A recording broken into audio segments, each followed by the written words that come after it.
নমস্কাৰ, মোৰ নাম শ্ৰী গায়ত্ৰী বাটোৱাৰী।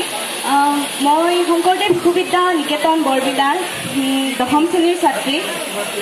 মোৰ সৰুৰে পৰা এটাই সপোন যে মই ডক্তৰ হ'ম আৰু ডক্তৰ মোৰ বাকী ফ্ৰেণ্ডবিলাকে বা মোৰ ঘৰৰ ফ্ৰেণ্ডবিলাকে ওচৰৰ ফ্ৰেণ্ডবিলাকে কৈ থাকে যে তই ডক্তৰ হোৱাৰ তোৰ ইমান ইচ্ছা, তোৰ মানে বেলেগ হোৱাৰ কিয় ইমান ইচ্ছা নাই।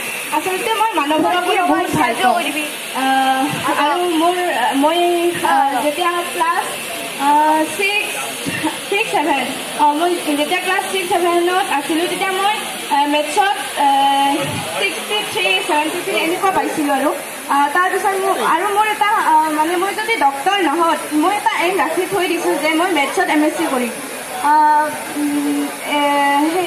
মই তেতিয়া 63-73 পাইছিলোঁ। তেতিয়া মোক জোকাইছিল তই এনেকৈ মানে মেথছত MSc কৰিব পাৰিবি। তেতিয়া মোৰ এটা চেলেঞ্জ আহিছিল, মই কিয় নোৱাৰিম।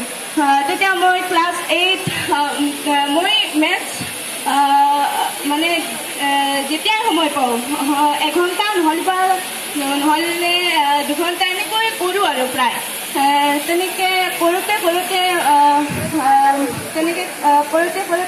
মই মেথছত ক্লাছ 8ত মই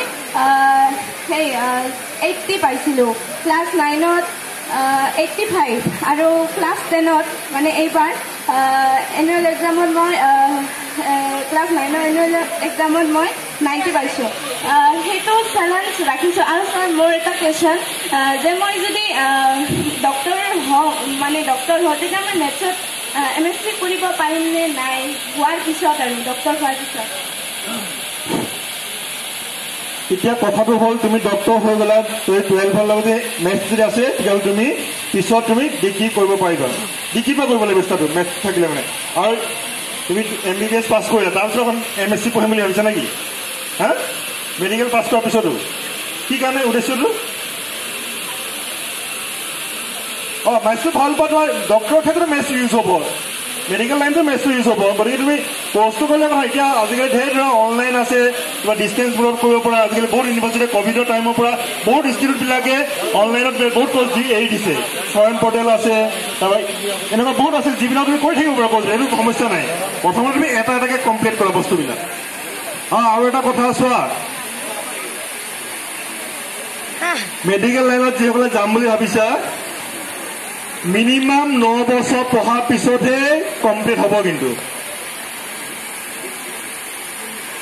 চিম্পুল কোনোবাই ভাবিছে না মই মেডিকেল পঢ়ি পেলাই চেম্বাৰ খুলিম, পেচেণ্ট আহিব 600-700 টকাকৈ পাৰ পেচেণ্ট 2 মিনিটলৈ চাই পেলাই 600-700 টকা পাম। কিন্তু সেই 600-700 টকাটো এনেই নাহে। তোমাৰ চিম্পুল MBBS কোনো নাযায়, চাব যে MD হয় নে নহয়, স্পেচিয়েলাইজ হয় নে নহয়। গতিকে পাহাৰটো দূৰৰ পৰা দেখিবলৈ শুৱনি, ওচৰলৈ গ'লেহে গম পাই যিমান খলাম আছে। গতিকে তোমাৰ ধৈৰ্য শক্তি থাকিব লাগিব। তুমি জাষ্ট MBBS কৰিলা, ইণ্টাৰ্ণশ্বিপ কৰিব লাগিব। 100টা MBBS চিট থাকিলে কাৰ্ডিঅলজিষ্ট 3টা হয়তো চিট থাকিব MD কৰিবৰ কাৰণে, ৰেডিঅলজিষ্ট 3টা থাকিব। প্ৰথম বছৰ ধৰি নাপাবও পৰা এণ্ট্ৰেঞ্চ দি পেলাই। গতিকে সেই গোটেইখিনি ধৈৰ্য শক্তি থাকিব লাগিব। মই কোৱা নাই যে পঢ়িব নালাগে বুলি, আমাক চব ফিল্ডৰ মানুহে লাগিব। সেইটো ঘৰখনো ছাপোৰ্ট কৰিব লাগিব, সেইখিনি গৈ চাই পেলাই চাব লাগিব। বুজি পাইছানে? কথা বেছি দেৰি ভোক লাগিব থাকিব বেছিকে।